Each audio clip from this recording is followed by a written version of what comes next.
We are starting our second session of the day, that is Problems and Prospects of Indian Agriculture and that of Maharashtra. Today, Umesh Chandra Sarangi sir is there in front of us to guide us on these particular topics. He has worked as Principal Secretary of Maharashtra.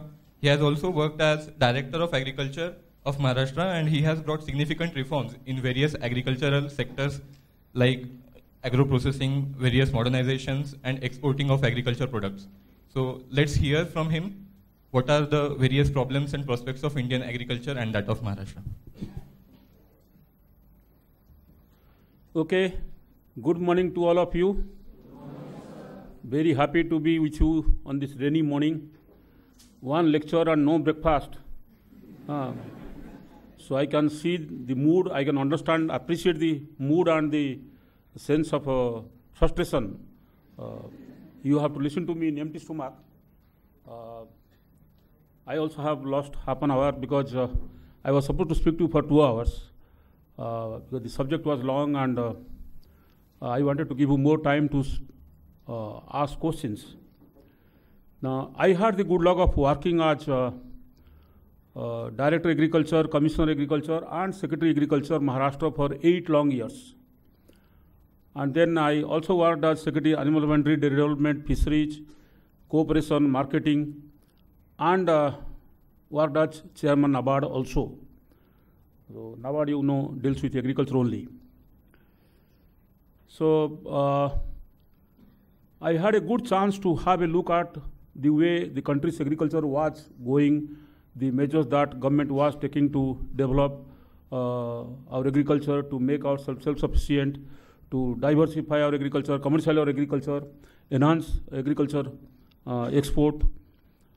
So I intend to split my lecture into 3-4 parts.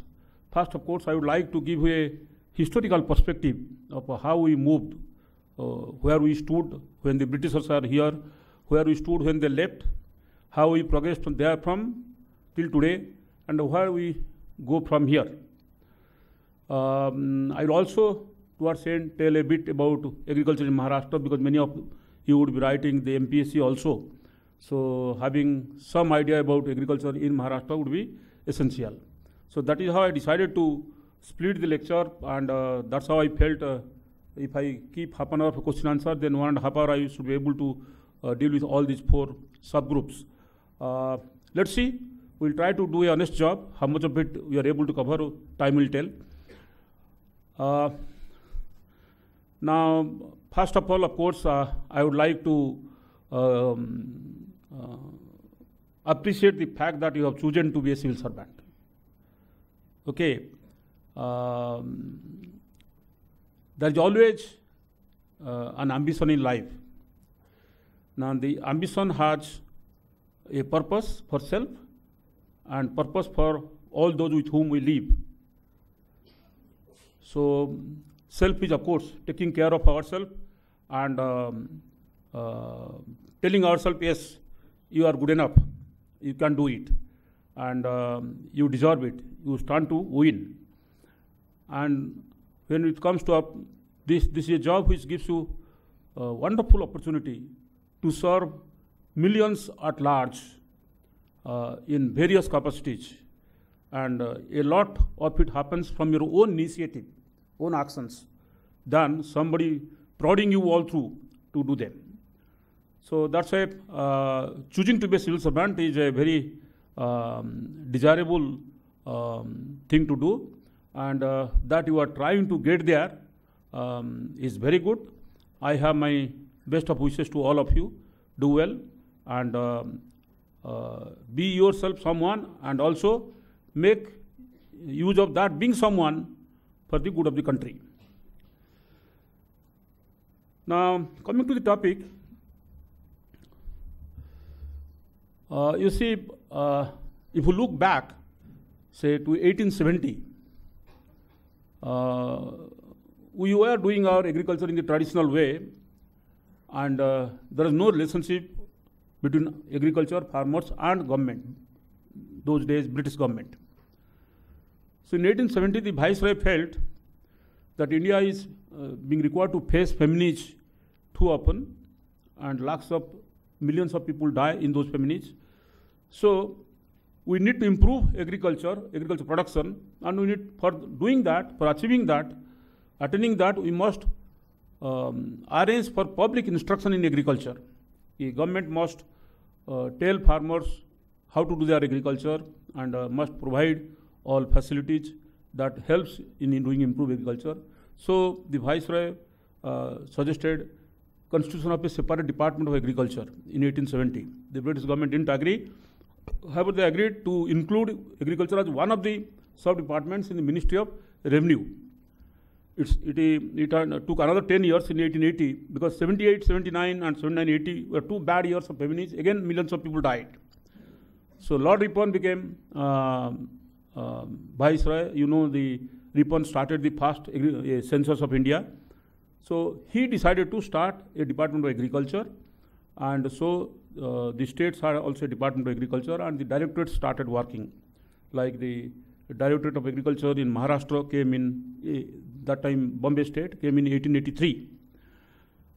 And then when you go ahead, the Royal Society of Agriculture in London, they sent a gentleman to study Indian agriculture and suggest what all we can do to improve production. And it was Lord Curzon, 1998, he came as Viceroy, and 98, 99, 99, 2000, 2 years were again very bad famine. Millions of people died. Now, those days, hunger deaths used to be in millions, not in lakhs. So Curzon had a lot of affinity to agriculture, so he established Irrigation Commission. He started Indian Agriculture Research Institute. Then he created regional research centers. He arranged to give seeds of improved varieties to the farmers, arranged for giving fertilizer. He was the one who brought the All India Credit Cooperative Societies Act to ensure that farmers get credit to buy the inputs they want to use in agriculture. So he was one who really had affinity for Indian farmers, and did some good effort to do something desirable in pushing the agriculture in the country ahead. And then in 1928, Royal Commission on Agriculture was established. Sir Gangaram from India was a member of that commission. They made several suggestions, and some of them were implemented, some of them were overlooked. And then it was, of course, we were fighting for freedom, and we finally got it in 47, and in 50 we became a republic. Now, in 50, how much we were producing? That time our population was 35 crores. We were producing 50 million tons. 6 million tons of wheat, 20 million tons of paddy, 15 million tons of coarse cereals like jowar, bajra, and 8 million tons of pulses, all dals put together. So 50 million tons. And where have we reached now? We have reached 279 million tons. Paddy production has gone up from 20 million tons that time, now it is 107 million tons. And wheat production has gone from 6 million tons that time to now 98 million tons. Very soon we will break the threshold of 100 million tons. And pulses production has gone to all-time high of 22, 23 million tons. Now, how did we achieve this? How did we we have gone more than 4 times of 1950 in terms of food grain production. We tell with pride to the world that we are self-sufficient. We can feed a nation of 120, 30 crore people. Okay, we have a surplus to export. So from a net importer, we have now become a net exporter. Okay, so how did this happen? If you look into 1960s, 65s, 65, 60s was again a drought. Today, if there is a drought, people don't die of hunger. So that is another transformation that independent India has been able to achieve. So in 65, we still used to get a lot of import, food grain import, because we are not self-sufficient. And I remember I had a chance to speak to Mr. C. Subramaniam, who was agriculture minister that time. He was the governor of Maharashtra. So he said, I came back from US, I had gone to beg them for food. And I came back and I felt very bad. I told my scientist, I can't go time and again begging with a begging bowl to America, okay, give us food, give us food. My people are hungry. You people do something to make us self-sufficient. Now you must have heard the name of Norman Borlaug, the Nobel laureate, who was working at International Wheat Research Institute in Mexico. So he had come to India. He looked into our agriculture research and all that, went back and sent a few hundreds of wheat strains to Punjab Agriculture University, Ludhiana, and IRI, Delhi. They worked on it, and then they brought Sonalika and Kalyani Sona, two varieties, semi-dwarf varieties of wheat. And when that were taken to Punjab farmers, they cultivated well, and then the story started changing. A new era was approaching on the horizon of India, and that was the era of Green Revolution. Okay, so William Goad of State Department of Agriculture coined this term Green Revolution to explain the quantum jump in rice and wheat production in India, Pakistan, and Philippines. And that's how Green Revolution came, and then thereafter there have been so many revolutions: Blue Revolution, White Revolution, this revolution, that revolution, etc. So we started. Now the Green Revolution technology was based on high-yielding variety of seeds, fertilizer, pesticides, irrigation, and bank credit. Okay, credit to buy all these inputs. We had very little irrigation those days. We were growing one crop in a year. So high-yielding variety seeds means it has higher genetic potential to convert more of the input into output. And pesticides helped in protecting the crop against pests and diseases, pesticides and fungicides. They helped in protecting crop against pests and diseases. So high-yielding variety coupled with irrigation and plant protection enabled us jack up our production. And we crossed 100 million tons. We are 107 million tons in 1971. Okay. So that's how Green Revolution started, and there was no looking back. We continued to work on those technologies. Newer varieties came, newer hybrids came, and like in Maharashtra, we didn't have much area under paddy or much area under wheat because we are not a wheat growing state. But we got hybrids in jawar and later on bajra, pearl millet, and these were brought by research into jawar strains brought from Ikrisat, Hyderabad.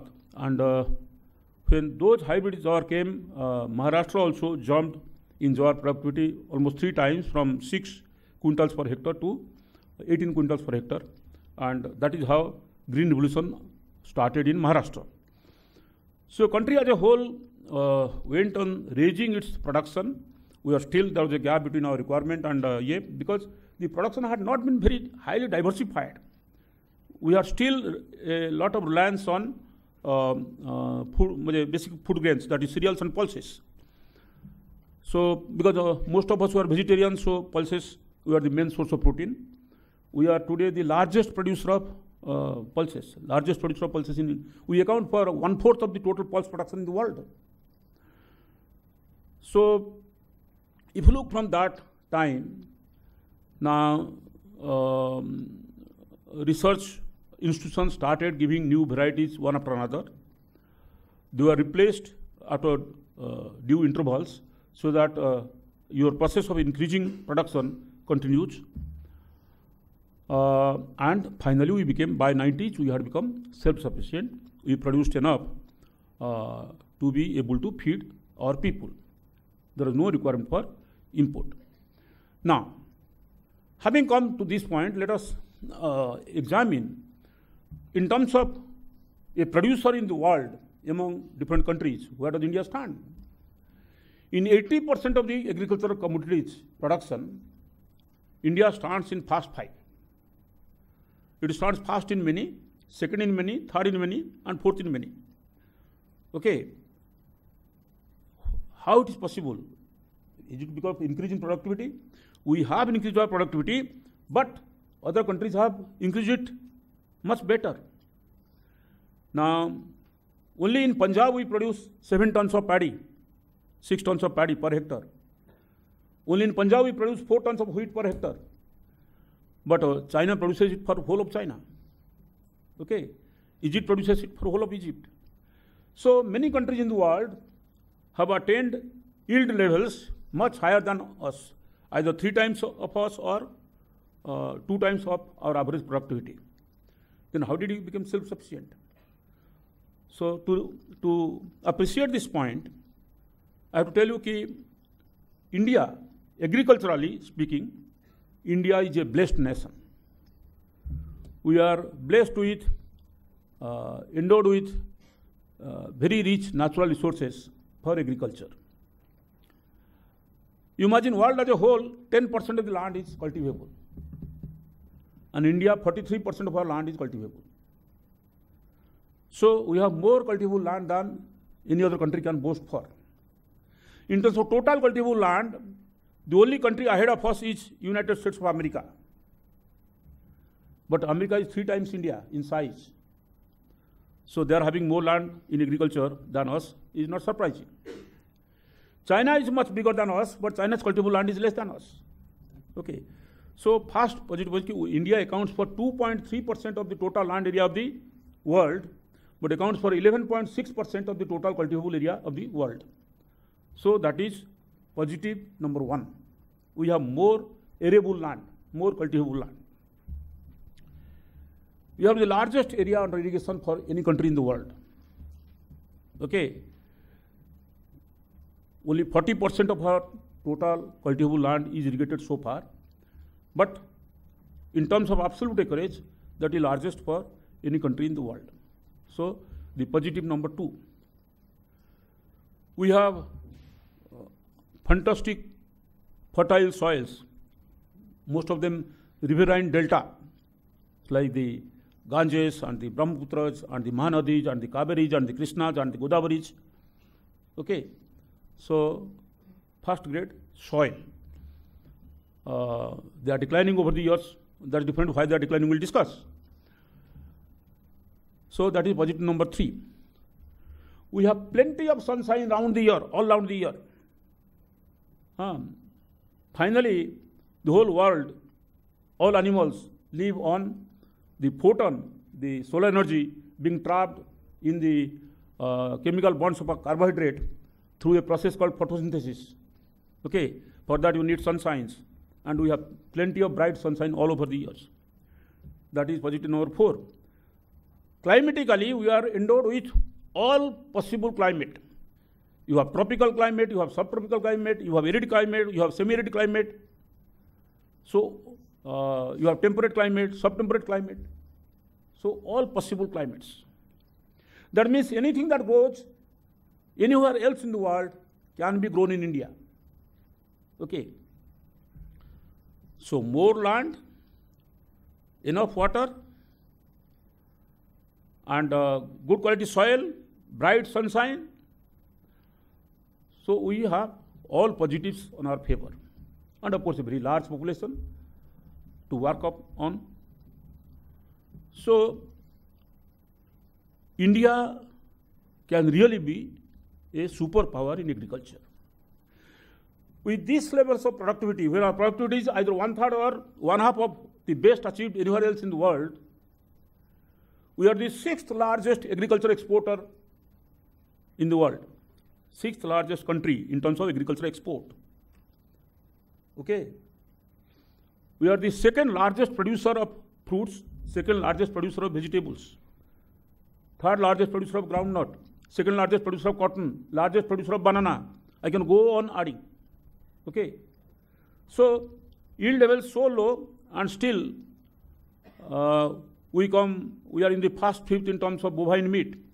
We come in first 5th in terms of number of egg production or poultry meat production.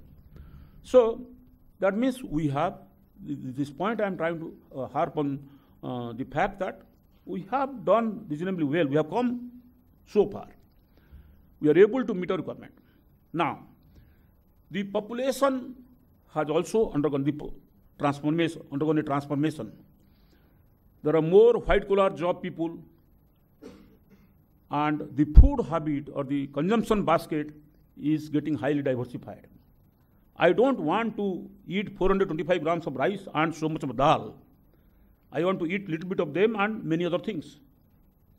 So the demand has diversified. So there is a need for diversification for agriculture, commercialization for agriculture, with eye on the emerging demands in the country and emerging demand from abroad. If you look into our agriculture policy from 60s or 50s till 90, our policy's entire thrust was on attaining self-sufficiency in food grain production. But that is what was worrying us, such a big country. The moment a country of India's size descends on international market for grain import, the price of grain goes up. So we have to buy at high price because our needs are large. So that's why our focus was on food grain self-sufficiency. If you look into the 85-90 7th 5-year plan, the total allocation for horticulture development for as big a country as India for 5 years was 25 crores. Okay, that means horticulture as a subject had not attained priority attention till then. So after 1990, government felt that now that we have attained self-sufficiency, we also need to focus on diversification. So horticulture attained received the attention it deserved, and in 8th plan, the allocation for horticulture was increased 40 times to 1,000 crores.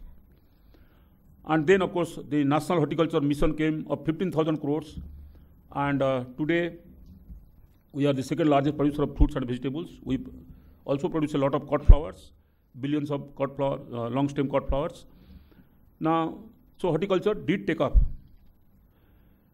Now, if you look into the animal husbandry side, dairy development fisheries, India has become the largest producer of milk in the world. We produce 145 million tons of milk. And USA is a poor second, distant second. We overtook USA to become number 1, and we have gone far ahead of USA now. Okay. Now, animal husbandry, dairy development, fisheries as a sector put together contribute 28% to agriculture GDP. Now, agriculture GDP over a period of time has gone down. It was 54% in 1950. The agri GDP was 54% in 1950. Today, with so much of development in agriculture, the agri GDP contributes around 13.5 to our total GDP, around 13.5. Now, this is natural for any developing country. In developing countries, industry and services sector pick up very fast. Our services sector contribution is around 56-57%. Industry sector contribution is around 24-26%. So, for any developed country, the share of agriculture goes down, though agriculture is also growing. But since the growth in the other two sectors is faster, and they become the real source of employment, the working class shifts from agriculture to non-agriculture. Like today, a very large population remains engaged in construction. Okay. Now, for the first time, the dependency of agricultural laborers on agriculture has gone below 50%. Okay. So, we still remain largely agricultural country, and vast multitude of population depends on agriculture, because our urban population still, till last census was around 30% for the country as a whole. For Maharashtra, Tamil Nadu, it was 45%. But we still are predominantly a agricultural country, and lives of most of the people depends on agriculture or allied sectors related to agriculture in the rural area. Okay. So agriculture as a subject cannot be neglected. It needs to receive priority attention of government always. Now, As I said, horticulture was given emphasis. Then fisheries, we have built a lot of infrastructure over the years. We have one of the finest agriculture research network in the country.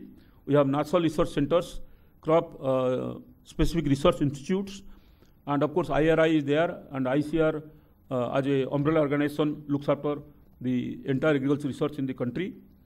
And we have built a lot of infrastructure. Then we have brought policy changes to encourage investment in agriculture, and we have started becoming a noticeable exporter of agricultural commodities. So like we started exporting our grapes from Maharashtra in 1994-95, and today Maharashtra exports grapes worth 1,200 crores per year. Okay, we export a lot of pomegranate, we export a lot of banana, and if you see, we export a lot of vegetables to Middle East, mostly to Dubai. But compared to the scope we have, what we are doing today is little. And agriculture has potential to earn us a lot of foreign exchange. Now the current account deficit has always been a concern, point of concern for India, because if there is a current account deficit, that means you are required to pay more for your imports than you receive from your exports. Then there is a current account deficit. Now, if you have a deficit, then you have to make payment for import from your reserve, from your foreign exchange reserve. That means you are pulling down your foreign exchange reserve. We want it to go up. That is your international strength. Because if you have, like you must have heard in Pakistan has foreign exchange reserve good enough to run them for 2 months. Okay, so it's a matter of concern. Now, one way we can help this is by enhancing our agricultural export. Processing. Now, with husband and wife both sitting before the keyboard, do not have time to cook so many things. So, the stress on processed food has increased. India itself has become a big market for processed food. So, processing, investment in processing is going up. Foreign direct investment in processing is coming. Marketing of processed produce, again, we are getting FDI. So, that means we have a perfect environment to invest in processing, invest in export, and in marketing of both. Now, so that is the kind of, let us come to this side. What has happened to the farmer over the years? You will say, okay, so many good things have happened, then why farmers are committing suicide? Okay. Now, over the year, our population increased. One impact of population growth is halving of land. Okay, lands were partitioned. So 10 acre became 5, and 5 acre became 3, and 3 acre became 1. Okay, so holdings have become smaller. Now in Maharashtra, as per the latest agriculture census, you have 135 lakh farmers. Means a farmer has 2 acre, 3 acre, 1 acre, we call him a khatedar. So Maharashtra has 135 lakh khatedar farmers. Okay, that comes to how much? Around 13 million, 1.3 crores. So we have some 13-14 crore farmer in India. Maharashtra accounts for almost 10%. So partitioning of land because of increase in family size and land holding going smaller. Now 85% of our holding is small and marginal. Small and marginal means less than 5 acres of land. Less than 2.5 acres of land is marginal. So it's becoming economically unviable to use technology because technology has a cost, and when you use all of them, the cost goes up, and you are not able to get enough production because of the size itself, even if you get higher yield. So there is a mismatch between investment and return. So how to address this aspect of Indian farming is perhaps to me most important. So I always used to say that industry-driven technology, agriculture technology, will always have a rising cost of input. Industry-driven agriculture technology will always have a rising cost of input. Like fertilizer is one of the input. We are producing fertilizer, establishing fertilizer factories, making fertilizer available to country. All those paraphernalia, logistic arrangements are there. But the cost of fertilizer does go up because of natural reasons, normal reasons. The employee has to get his increment, he has to get his incentive, or he has to get his mediclaim, whatever it is, or the cost of maintenance repair is going up. Everything is going up, so that will get reflected in cost. So input cost is going up. Now, the output cost, it is difficult to go up in the same manner. It's very difficult to maintain a regular growth in this side and that side. This side, yes, it will happen. This side, it will not happen because when it comes to the produce, you are in the open market. You put it in the open market. If you have too much of it, prices crash. If you have too little of it, prices go up. But more often, the farmer is at the receiving end. Okay? So, there's a input cost, output cost mismatch. So, what he gets in rate is going down. So, small holding, uneconomical, unviable to invest is one of the reasons for that. And there are several other reasons which we will discuss after a while. But the fact remains that, yes, we still have enormous potential to tap. I am not at all concerned that our productivity is not as good as many others. I say if India as a nation is able to feed 130 crore people with half the productivity of the world, that means I have so much in reserve. So my future is secure. I don't have to worry. But is it secure? This question we should ask right now. Now, what is happening which makes us feel insecure or should make us feel insecure? Now, let us see. Is our soil in the same productive efficiency, whether our soil's production potential remains the same or over the year it has declined? The yield potential of our soil has declined. If you ask me this question, I will say yes, it has declined. Why has it declined? I will say because of green revolution technology. So you will ask, was green revolution technology bad? I say no, it was not bad. It was need of that time. We have overcome that time. Now we need to make need-based changes to arrest the possible degradation in the quality of the soil, in the yield potential of the soil, and ensure that our entire production system is sustainable. Okay, is sustainable. Now, what is happening to our soil?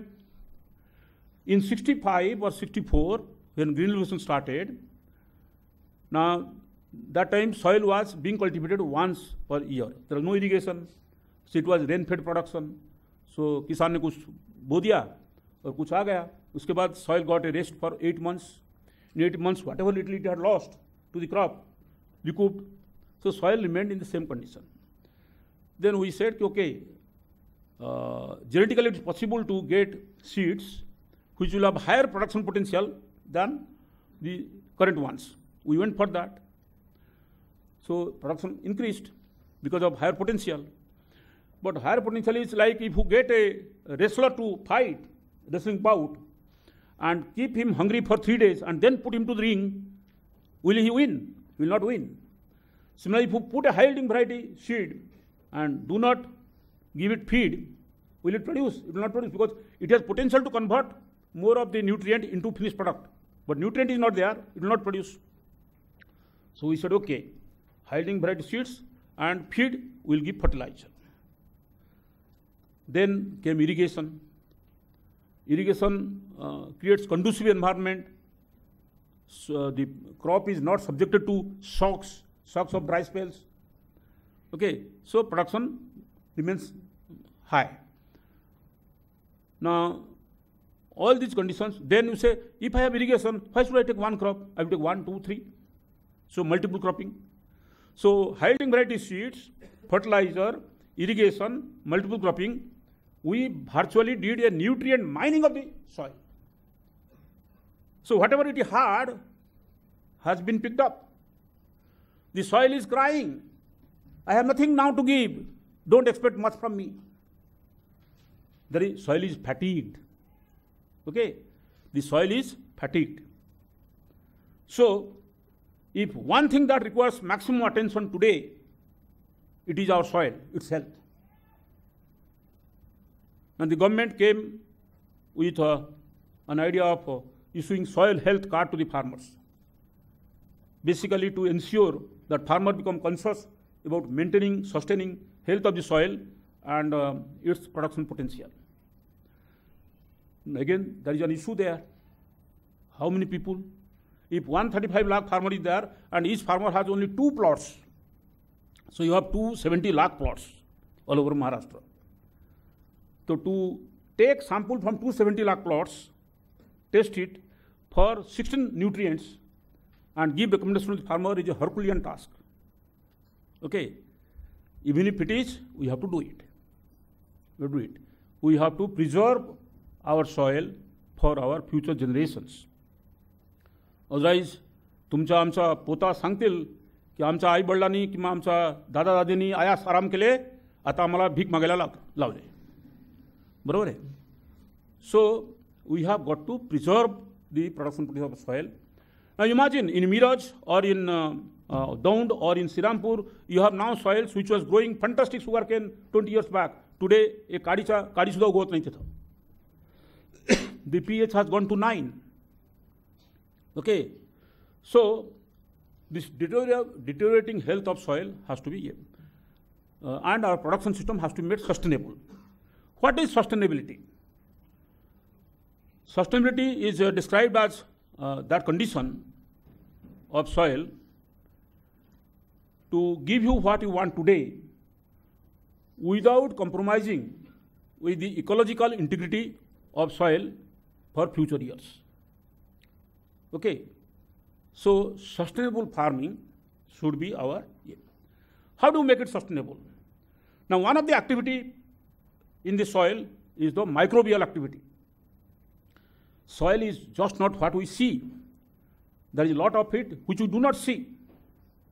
So soil is water, soil is air, soil is microbes, soil is fungus, soil is nematode, soil is so many things put together. It's an ecosystem. ते सगळे गुणागोविंदाने मातीमध्ये राहतात. आमचा जो outside interference झाला त्यामुळे त्यांच्यामधील जो संपर्क होता, उत्तम संपर्क, ते व्याधित झाला. बरोबर आहे? It's affected. So the soil deterioration started from that, because soil is a chemical laboratory. Soil is a chemical laboratory. All the nutrients that are absorbed by plant are in elementary form. They are either potassium or they are chlorine or they are molybdenum or they are iron or they are potash or they are nitrogen or phosphorus. Okay. Now, what were our forefathers doing? Not that they didn't know anything, only we started doing agriculture. Now, I know my childhood, I have done farming, I am a farmer's son. So, we will put paddy, and when paddy is flowering, we will put moong or urid into it. By the time the paddy is harvested, the moong or urid has become this much. And as soon as it gets bright sunshine, it comes up in flowering, and then we get our year requirement of dal from that. Then we put potato. Now, rice alternated by leguminous crop helps replenish the nitrogen content in the soil, because the leguminous crops are nitrogen fixer. Okay, they fix nitrogen, atmospheric nitrogen. Like moong, if you take a moong plant and look at its root, there are hundreds of nodules. Each nodule is a RCA factory. Whatever RCA factory does in that big, this does in the nodule. It's fixing nitrogen. So they were doing crop rotation to sustain the fertility of the soil. Now, organic farming. Okay. Now, in Andhra, government of Andhra Pradesh has taken a scheme called zero budget natural farming. Farmer will not be required to spend anything except what he generally produces as input. He has cows, buffaloes, bulls, so bullocks, so he gets organic manure. He has glycidia, he has dhancha, he gets green manure. And his entire agriculture is based on organic manure. He is not required to buy anything from outside. Okay? So if he is not required to buy anything from outside, his cost becomes zero. And his soil is not affected. When you add organic matter, you are giving enough food to eat for the microbes. The microbes get engaged. Okay? Soil is a microbial kitchen. The input you give by of organic matter are the cooking ingredients. And the microbe is the cook. So it is cooking using the input you put for output. The output is his food. Okay. Now, if this activity is taking place, बेचारा microbe उसको इतना चाहिए और वो तैयार करता है इतना, तो बाकी क्या करेगा? तो बाकी सॉइल में रहता है, तो उसका खाना खाने के बाद जो झूठा रहता है वो सॉइल में छोड़ देता है और झाड़ उसको खाता है और हम झाड़ को खाते हैं. मुझे वो माइक्रोब का उचिष्ट झूठा खाना खा के हम जी रहे हैं. बराबर है? And it is a fact. So that means the microbes are working for us day and night. The earthworm is working for us day and night. Earthworm doesn't have eyes, it doesn't have ears, it doesn't have nose, it cannot hear, it cannot see, it cannot speak. It only has a mouth to eat, and then the castings are beautiful fertilizers.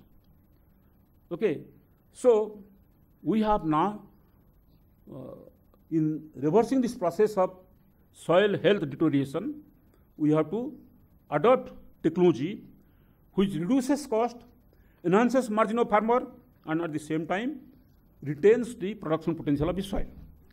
Now we will discuss more on this if any question comes. Okay, I'll leave it here.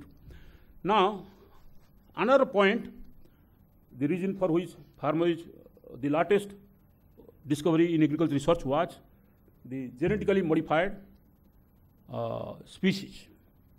Okay, when I was doing my master's in botany, my intention was to become a gene transplanter. That was my goal. Instead of transplanting gene, now I am transplanting knowledge for IAS. Okay, so Locke takes you from anywhere to anywhere.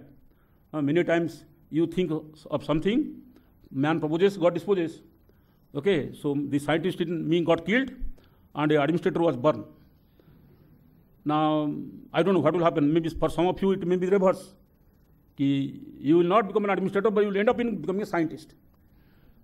Scientists are as important for our nation as administrators. Okay, and science needs to get top priority attention so that we always have an edge over other nations. We have established in space. ISRO has established that Indian space scientists have an edge over others. Okay, same thing has to happen in every branch of science in India. If we want to, as a country, we want to have that edge in every discipline. Okay. Now, genetically modified species means what they did there. They found that the bacteria E. coli has a circular chromosome, and you can put a part of a gene complex into this bacteria and use this bacteria in another plant and transfer that segment to that plant, and that segment starts working in the chromosome complex of that plant. Okay, so and they call it genetically modified species. Now Monsanto worked on cotton, and they took a bacteria called Bacillus thuringiensis. It had a protein called Bt protein which used to kill bollworm. Then they took this gene or gene complex from Bacillus thuringiensis to agrobacterium and then transferred it to cotton plant. And the cotton plant became Bisari for bollworm. Now in 1992, when I was Director Agriculture, Maharashtra lost cotton worth 2,000 crores that year. Now it will be around 15,000 crores. 2,000 crores to bollworm. It was such a big menace. When the scales are growing, before they become bolls, if you break it, the inside content is very sweet. So the bollworm punctures this and eats away everything. What is left is the punctured cover. Okay. So there is a lot of halla gulla. We are interfering with the natural process. Only those who breed naturally should be allowed to breed. Here you are breeding a bacteria along with a cotton plant. This is not correct. Okay. So I remember I was trying to convince government of Maharashtra, that time as secretary, we should allow BT cotton. But then there was a lot of resistance and such a big halla gulla in assembly that the minister said, okay, आम्ही सर्व बाजू समजून घेतल्याशिवाय हे introduce करणार नाही. पण finally it was introduced to all over the country, and now you know the cotton production in India has gone up multifold. Bollworm has not become menace. Last 2 years in Maharashtra, pink bollworm becoming a menace.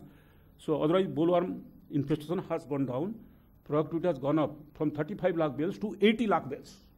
Okay, in Maharashtra. So genetic modified brinjal came, and many more such will come. Now that is what future holds for us in store. Technological developments in research will give us possibility of newer combinations that takes care of our enemy and helps us produce more. Okay, so that is one line where I am a supporter of this technology, because I said if I call myself the most learned or high power brain animal to have been born, then why should I not use that high power of my brain to ensure that my species, the human species, survives, prospers, and goes ahead? Okay, so I support research in genetically modified species, and that is one area where we have a lot of potential for future. Now,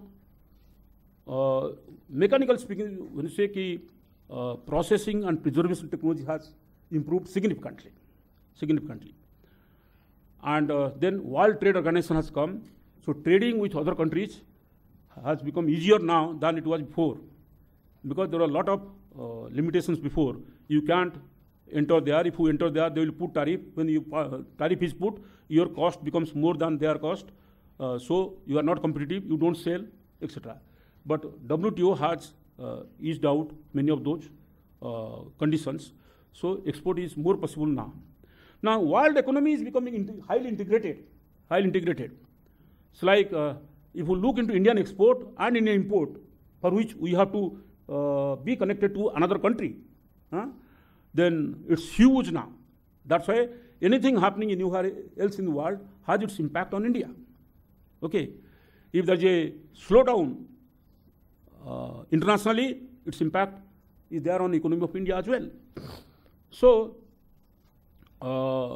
we are becoming highly integrated as a human community, the world as a whole, and so देवाणघेवाणचा scope वाढत राहील आणि त्यामध्ये देण्यापेक्षा येणे जास्त असू नये, ह्यासाठी आम्हाला तो कुठलाही सेक्टर होतो, ॲग्रिकल्चर सेक्टरसुद्धा त्याला लागू होतो की आम्ही जास्त एक्सपोर्ट करू आणि कमी इम्पोर्ट करू. कमी इम्पोर्ट करू म्हणजे you are a part of GATT, you cannot put restriction beyond what is permissible under GATT. If GATT says, okay, you cannot put more than 30%, then that becomes the limit on you. If they are willing to sell after that 30%, then you can't say no. Okay. So these are conditions, emerging conditions in which we have to run our system, manage our agriculture, produce more, improve quality. Another area which is coming up very well and which India can do fantastical is the controlled environment production. controlled environment production means production in the controlled environment of greenhouse. Okay. Now, we are a country, like our grapes are available in London market, where nothing is, no other country is producing grape. 1.5 महीना के लिए सिर्फ Indian grep रहता है उधर. Okay. So, if like that, 4-5 months, not even a blade of grass comes in Europe. So, that time anything and everything that you produce, they would love to import. But then, can we produce them in controlled environment to have higher productivity and thereby pull down the cost of production and then export? Answer is yes. So production in controlled environment of greenhouse started in India somewhere in 90s, and now it has gone down to the farmer. Now Maharashtra accounts for 50% of the long-stem cut flower export from India, and today it is being done in large scale. A farmer in Kolhapur has 110 acres under greenhouse, and he exports his flowers, his capsicum, his roses, his carnation to Japan and to Amsterdam. So it's slowly coming up. So that is another area where the investment intensive but high return crop and all weather because of the greenhouse, where you can manipulate the factors of production at your will to get the kind of productivity and quality that you want. So that is another emerging area which has huge potential for India in future. Now, let us come to the brass problem. Okay, we have spoken of all big things.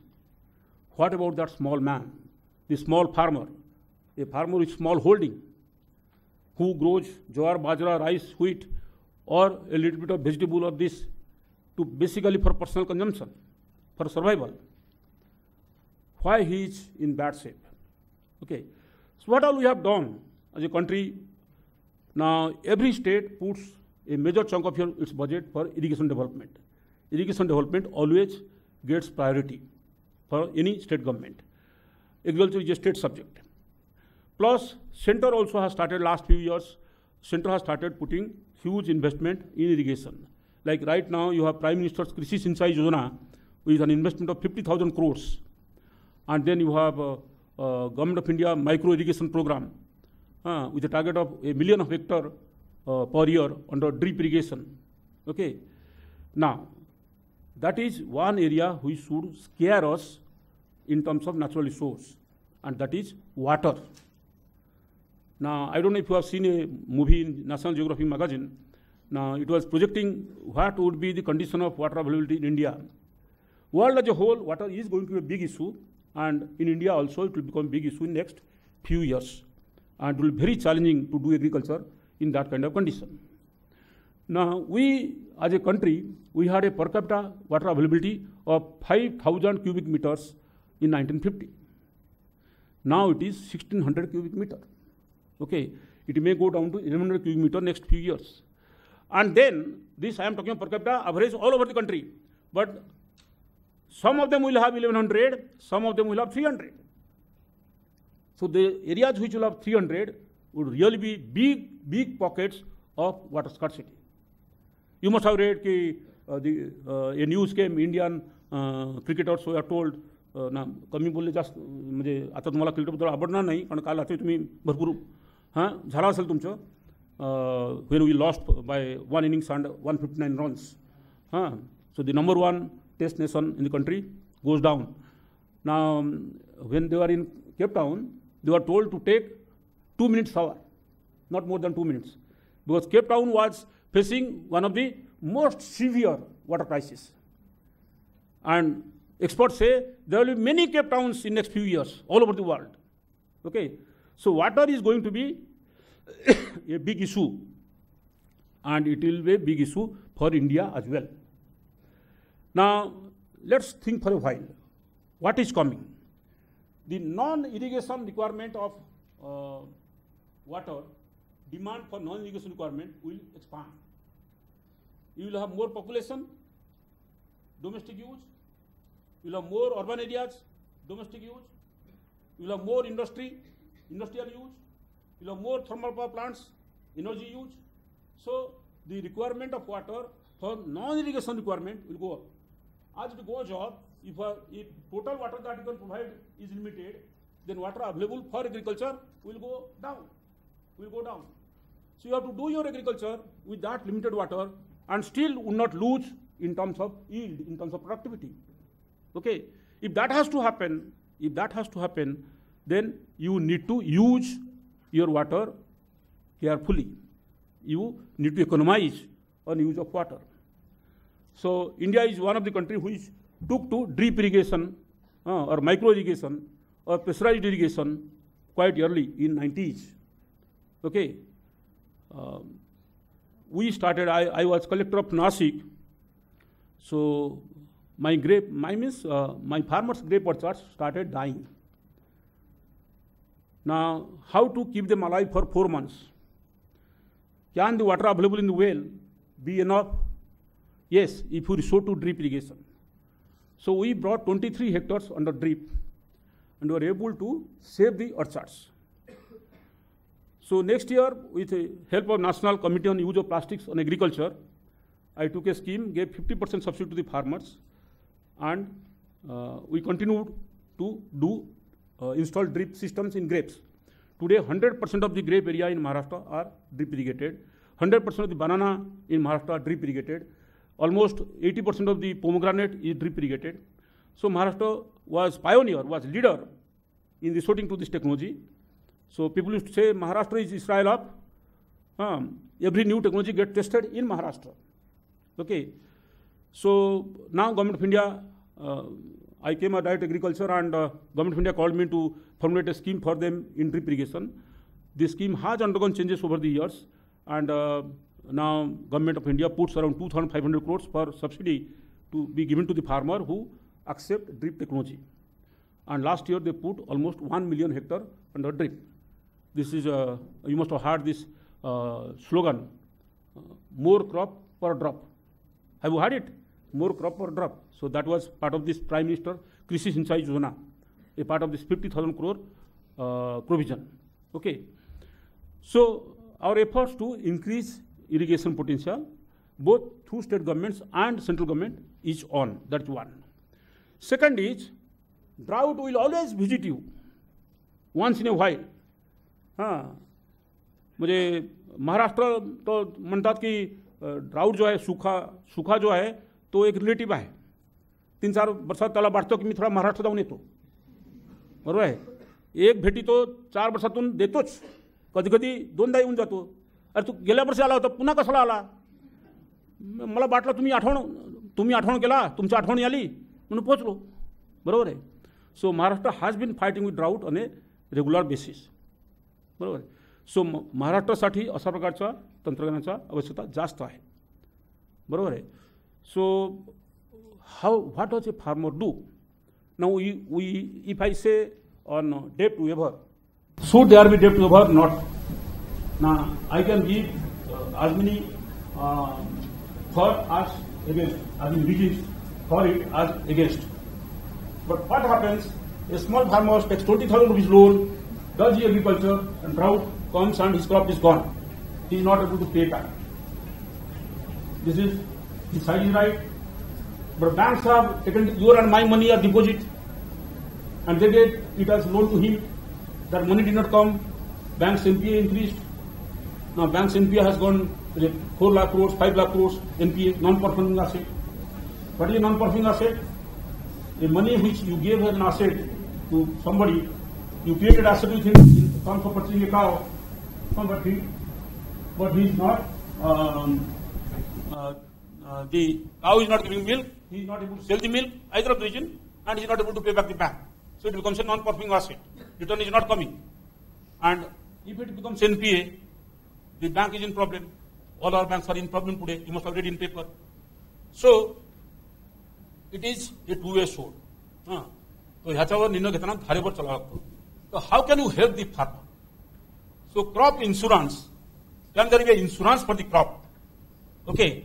So in 1985, the first ever comprehensive crop insurance scheme was brought by Department of Agriculture, Government of India, and since then it has undergone several changes till 2 years back, it came in form of Prime Minister's Fasal Bima Yojana.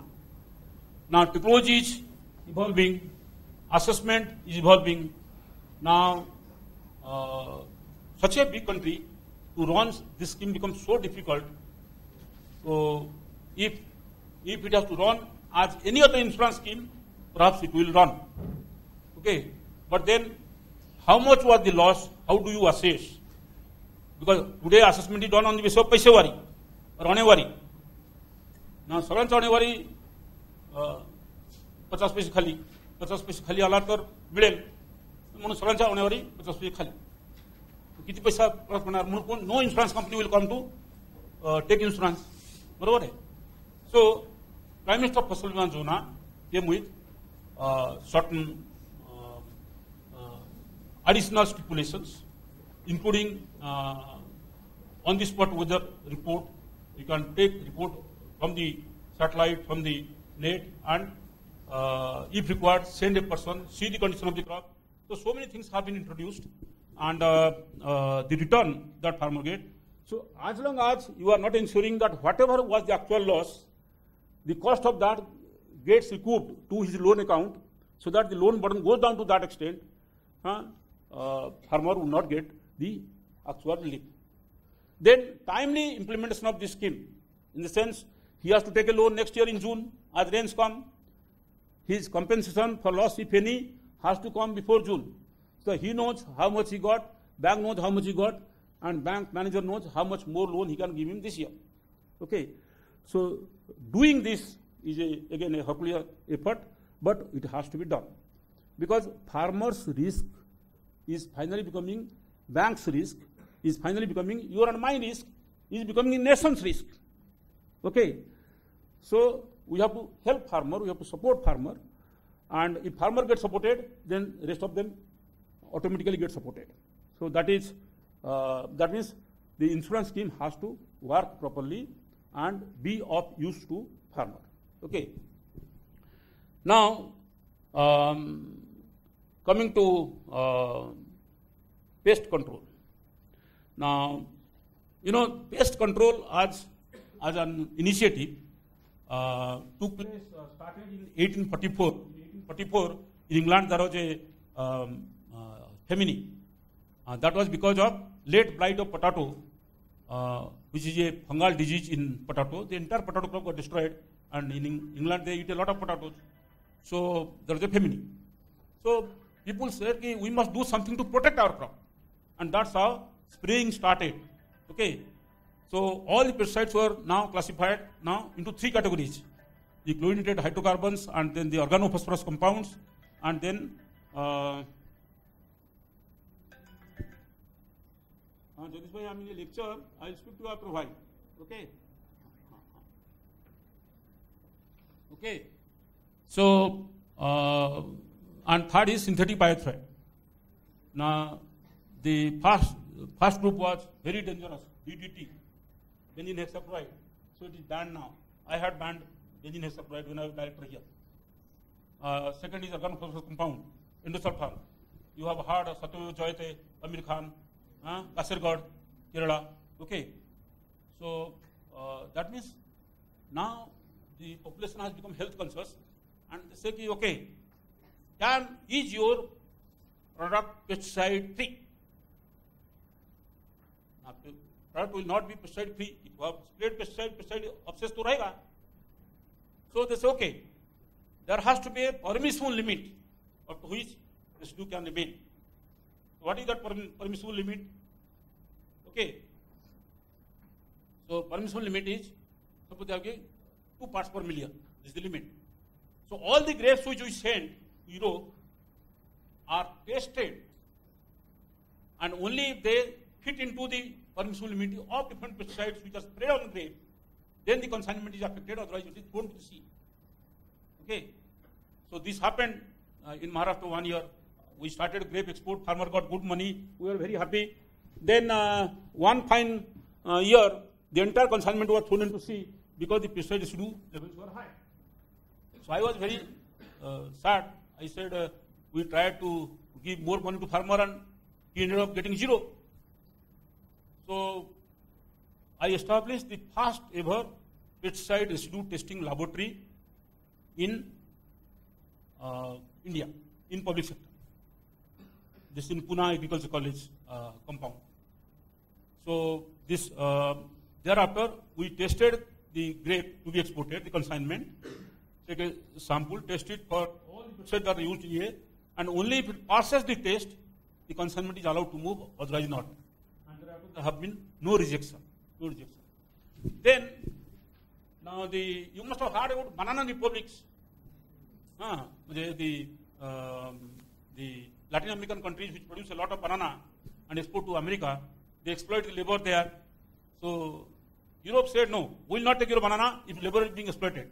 So they came with what is called good agricultural practice, global gap. What will constitute global gap? They defined 1, 2, 3, 4, 5, 6. Good agricultural practice. Then they registered farmers under global gap. Like lot many farmers in Nasik or Pune or Sangli, the grape goes from, have been certified as global gap farmers, means they fit into all the conditions that Europe has brought under the global gap. And if you have global gap certificate, then your produce is accepted without any problem. Okay, you have to give this certificate while sending the consignment. So that means now the world as a whole has become concerned about increasing level of pollution. Now because of use of pesticides, apart from the fact that you eat pesticide every day, apart from that, pesticide residues go into water, pollute your water. Pesticide residue goes into human being, mother's milk. They go into eggs, so they get into the food chain. So they will create havoc. That's why the whole world has now become conscious of pesticide. So our agriculture in future has to be, as far as possible, pesticide residue free cultivation. That means the need for integrated pest management has become all the more essential. Integrated pest management means you are adopting all non-chemical methodology to contain the pest.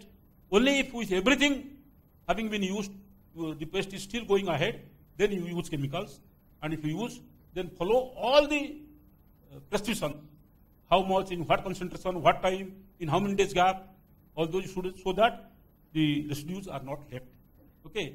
So IPM has now become an essential requirement of producing pesticide-free products to get acceptability in the market.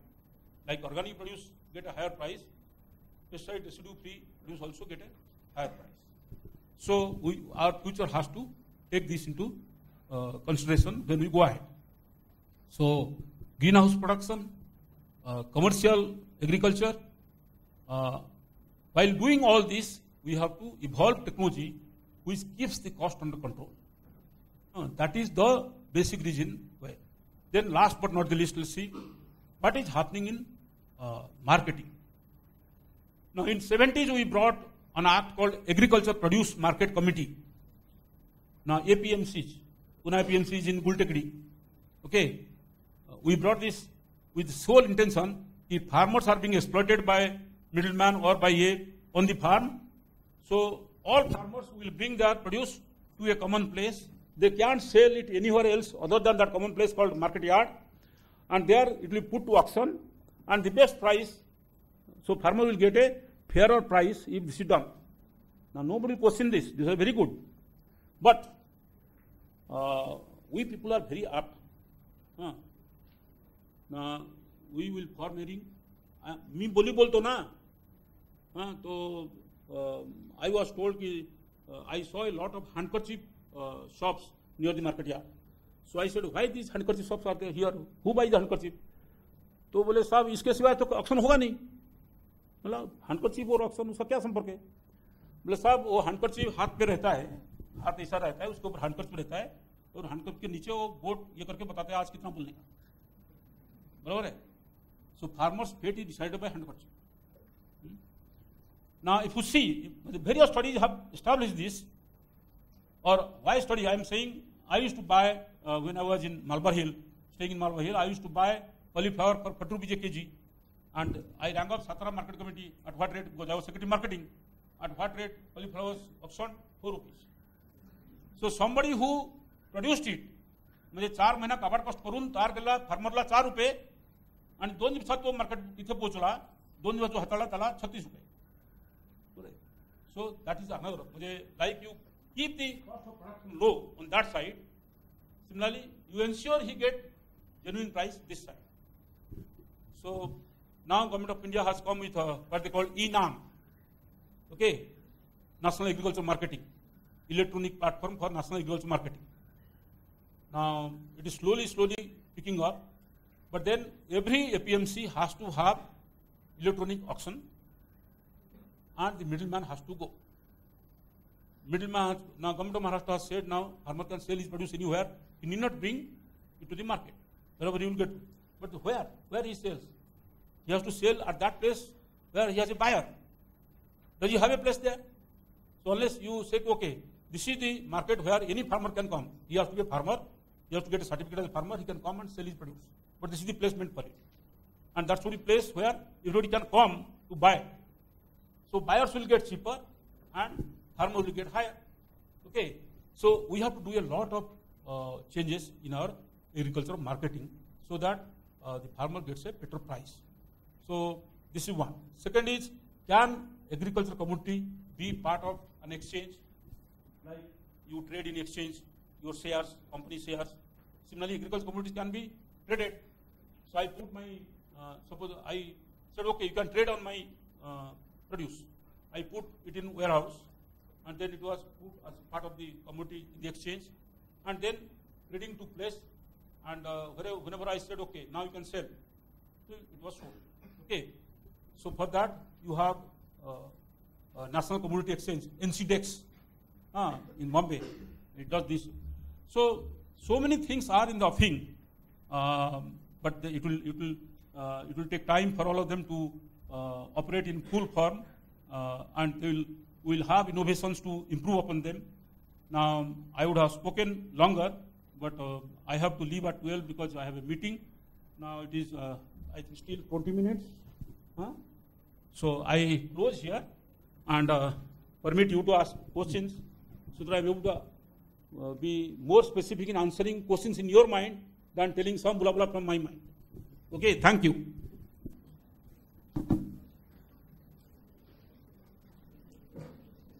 Okay.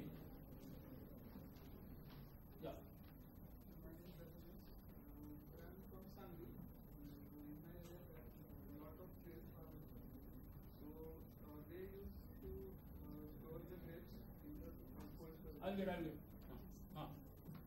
So, what are the subsidies which are given to these farmers or the traders or those cold storages to trade subsidies from the government? Subsidy. You see, personally, I never supported subsidy. As an administrator, I am opposed to subsidy. Subsidy is only to be given when you want to introduce a new technology. I am saying you take this technology. You are not sure what it will do. ऐसे तुमको लगता है ना खर्चा ज़्यादा होगा, return मिलेगा कि नहीं, ठीक है, part of the cost I'll pay. I always believe कि I compare it to like a child trying to stand up. गिर जाता है, फिर कोशिश करता है, फिर गिर जाता है, but finally stands up. So everyone who is trying something new must stand up without help of subsidy. Subsidies are there.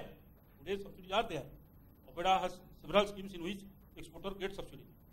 I was exporting banana, chairman of a banana exporting company, so we used to get subsidies. Subsidies are there. But basically, तुम्ही आहात तिथे राहा, आम्ही तुमचा pot भरू, हे एक उपाय आहे. दुसरा, तुम्ही प्रयत्न करा, आम्ही त्या प्रयत्नात भर का. हे दोघांपैकी कोणता पाहिजे? तुम्ही प्रयत्न करा, आम्ही त्याच्यामध्ये भर. मी ह्याच्यामध्ये बिझनेस करतो. I don't want the, okay, these are the two crutches which will keep with you all along, and you continue to work. Then as a nation we will not be strong. As a nation to be strong, everyone should try on his own and government should support. Okay, government should not make them dependent. Now, if there is a cost, there is a cost. If that cost is subsidized today, it's fine. That is the support. But it should not be a permanent crutch. If support is there forever. Like in DRIP, they give subsidy. I said subsidy should go. Because it's a scheme being implemented for 30 years. Farmer has realized it's now farmer should put on his own. You give subsidy for something else, which he needs but doesn't get. Okay. So, हमारा system ऐसा है, आप दे सकते हो, दे नहीं सकते. एकदा दिला, ते दिलाच असं समजा, तुमच्या खिसून गेला, it's gone forever and you have to continue. They have to change. The old one has to close, the new one has to emerge. So that is the way we should go, ऐसा मुझे लगता है. But grape subsidy आहे. हाँ. हाँ. So you talked about low yield of soil. Hmm? So you talked about soils giving low yield. Yeah. So new concepts like vertical farming or hydroponics or aeroponics, can that be a substitute for this problem? Yeah, there can be any number of substitutes, but the substitute is costlier to me than what is available with me so naturally. Hydroponic, aeroponic, they are all concepts, very nice to hear. I have 160 million hectares of land to cultivate, and that is with 150 million farmers. Okay, so this can always be novelty. You and me can invest on that, you can try that. But they are not the answer, they are not the alternative. They can't be alternative. Okay, as a novelty, they are fine. I have seen soilless culture, I have seen hydroponics. But then I say, are they the answer? Can I leave soil altogether and do everything hanging on the air? Can it feed the whole India? Answer is no. That's why we have to focus on. Okay? Huh. So my name is Jayesh. So earlier you mentioned state schemes like zero benefit natural farming and other progressive states which are taking agriculture schemes. So the one which is here right now, Raitu Bandhu, which is proposed by the Telangana government, can you shed some light on it, whether it's the way forward for farming insurance? You see, I haven't gone through all that is done on the Raitu Bandhu, but one scheme which I was told was farmers will be given sheep and goats. They will breed them, increase the number, sell them, and get food. Now the scheme is very good. If government wants support, government can support. But if you give them cash in their hand, where are the goats? आमच्या इथे विहीर चोरला जातात कचरा असेल प्रथम पत्रक. If you give them cash, they'll be goats and sheep. So basic point is, I am not here to appease you. I am not here to help you for my sake. I want to help you for your sake.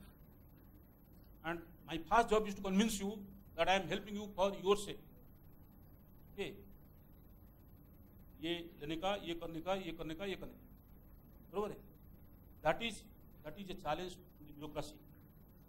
Can the benefits intended be 100% delivered? You as bureaucrats will face this challenge. I have faced this challenge. So my satisfaction lies in that fact that the benefit of the scheme got 100% delivered. It got delivered to those for whom it was made. ये सब सरकार आके दिखेगा नहीं, आप लोगों को देखना पड़ेगा. It's entirely responsibility of bureaucracy. So a scheme is as good as it is permitted by the political power that be, as the bureaucrats who will implement it, and as the person who will use it for his own benefit. बरोबर है? So scheme per se may be very good, scheme in result may be very bad because of faulty implementation or lack of attention to implementation. बरोबर है?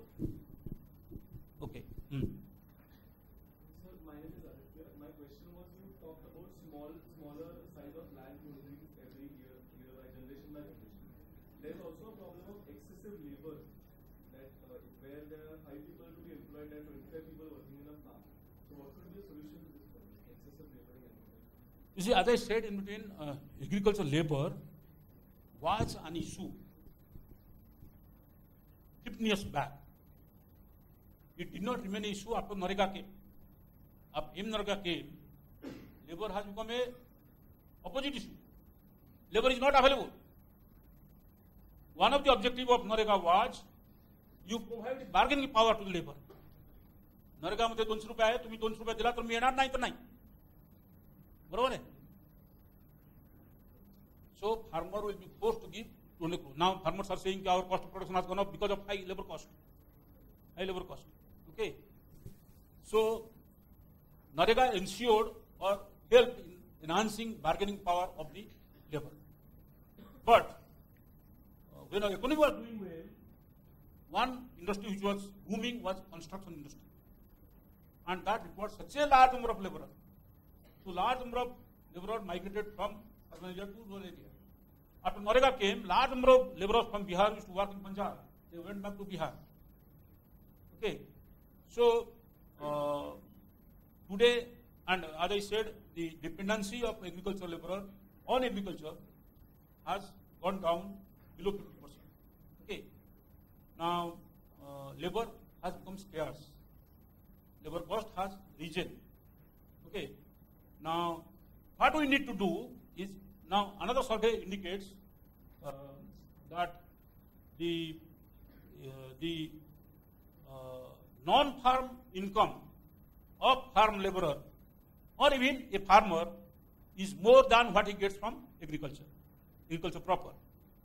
It's like the dairy income, the fisheries income, the livestock income, plus all those small non-farm occupations that have got established in rural areas. Our future, we need to create such satellite rural townships which give scope for non-farm occupations. So those they will stay in village, work in those units.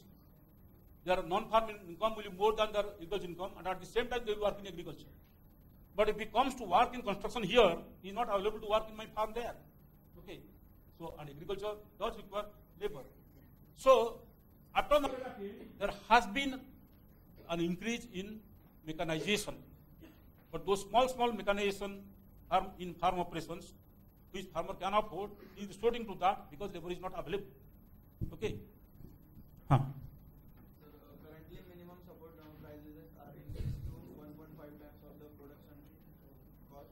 So, will it increase the prices, our product price in world market, and will it reduce our export?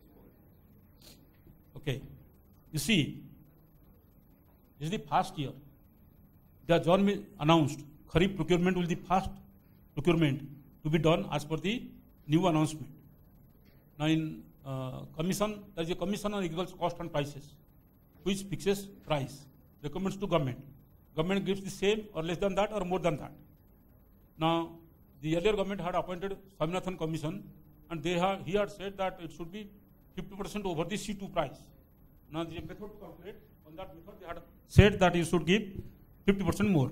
Now, the issue that comes to Lal Bahadur Shastri, while Prime Minister, and Subramaniam as Agriculture Minister, they started public distribution system and Food Corporation of India, and then started procurement in Punjab, Haryana, the surplus, took it to other parts of the country and gave it to needy people. And the PDS system is still continuing all over the country. That is how we transfer surplus from a region to deficit regions and avoid hunger. Okay, that's fine. Now, after this announcement, the season has just started. So October will tell whether the market price remained below the minimum support price or above. Since market minimum support price that is announced is slightly higher than what normally happens, if market prices go down in 4, 5, 7 crops, then Government of India will have to make an arrangement to procure them all over the country. Till today, this procurement is being done only in Punjab, Haryana, Northern Rajasthan, Western Uttar Pradesh, and maybe Andhra. No other state, Government of India procures paddy and wheat. And all these years, only paddy and wheat, 2 crops have been here. Now, Government of Maharashtra started procuring soybean, tur, etc. So, if you are required to procure too many crops and all over the country, then the operation will be massive operation. So, how Government of India proposes to do it? They must be deliberating. They will come out with some solution. But if our prices are okay, you see, there was a, I am not aware of it, I have not studied it. There is a condition in the World Trade Organization that the subsidies which you give by your procurement price is also a subsidy within purview of GATT negotiations, WTO negotiations. Now, I am not aware to what extent that would be affected, or whether India will draw attention of WTO for giving higher subsidy in terms of higher procurement price. Okay. Yes. आप थोड़ा जोर से बोलो, दूर हो तो सुनाई नहीं देगा. हाँ.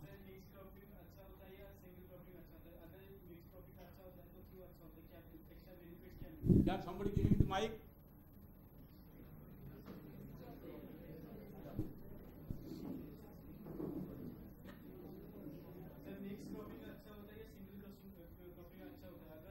मिक्स क्रॉपिंग अच्छा होता है, mix cropping.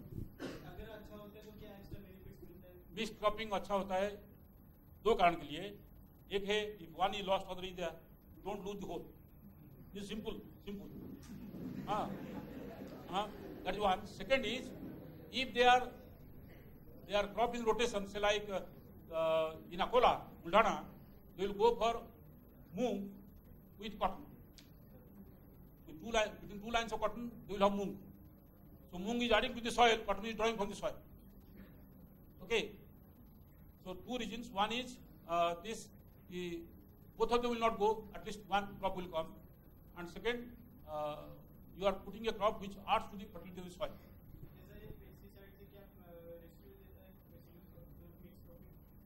No, I couldn't hear. Pesticide. You see, in Wardha, Amravati, they grow cotton and tur, mixed crop. Now, if you spray on cotton, its impact is there on tur also, positive impact. So cotton, tur and हरभरा, all three are attacked by same ये. एका में सिंगा पकडणारी आळी म्हणतात, त्याला एक में घाटे आळी म्हणतात आणि एक में बोंड आळी म्हणतात. But the species is same. तो आप एक को स्प्रे किए तो दूसरा को यूज हो जाता है. ठीक है.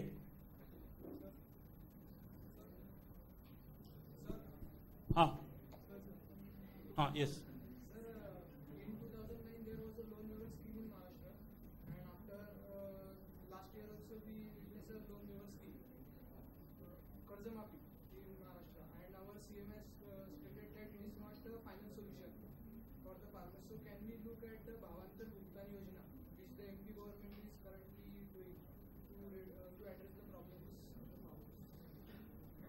You see, if I have proved to myself, I had implemented a Karz Maafi Yojana of 60,000 crores as chairman of NABARD, the first ever Karz Maafi Yojana done by Government of India. Even that time, I was of the opinion that Karz Maafi should not be done. Okay, that is not the solution, permanent solution. That's a temporary solution. It will recur. It will happen once. जिसके कारण ये सब नौबत नहीं आएगा, उसके ऊपर हम ध्यान देना चाहिए. बरोबर है. कर्ज माफी can never be a permanent solution. MSP ना सर कसा प्रभाव पडते आणि सर बिलो मार्जिनल जमीन असते त्याच्यावर कसा त्याच्यावरती इफेक्ट कसा होते एमएसपीचा not much. Because below marginal farmer जो आहे, ज्याच्याकडे 2.5 एकर जमीन आहे किंवा 2.5 एकर कमी आहे, 1 एकर आहे, 1.5 एकर आहे, तो जो काही प्रोड्यूस करेल तो स्वतःलाच लागेल, कुटुंबाला. It don't have much surplus. So whether you have 350 rupees और 550 rupees, you don't get much of benefit. बरोबर आहे. मी इथे शेती करतो माझ्या पोटासाठी, बरोबर आहे. सरप्लस जनरेट करत नाही म्हणून विकणार नाही. ज्यांनी minimum support price has always been in favor of rich farmers, big farmers. हाँ, मुझे 10 क्विंटल चाहिए मेरे परिवार के लिए, मैं 150 क्विंटल तैयार करता हूँ, तो बाकी जाएगा उधर, मुझे इतना बड़ा कैश मिलेगा। बराबर है, छोटा फार्म लोग क्या मिलेगा?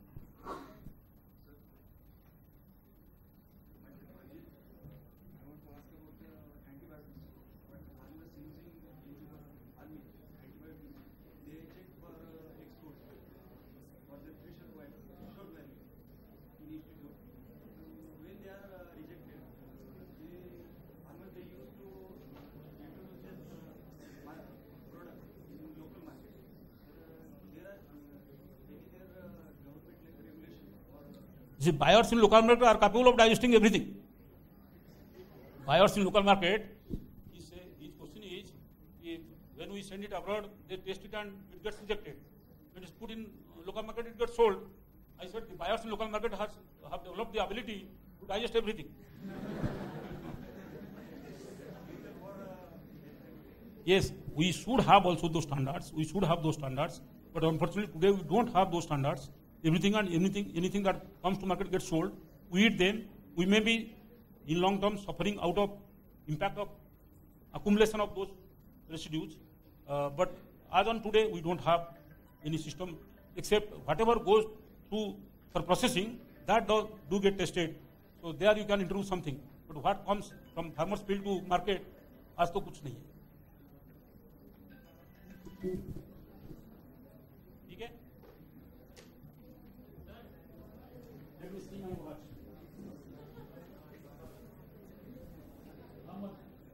Now this is 12:05. Last question.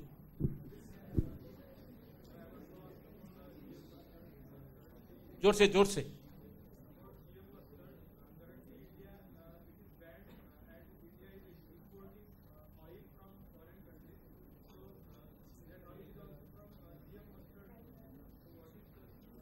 नहीं, I didn't get. What we are importing from foreign countries? Should I?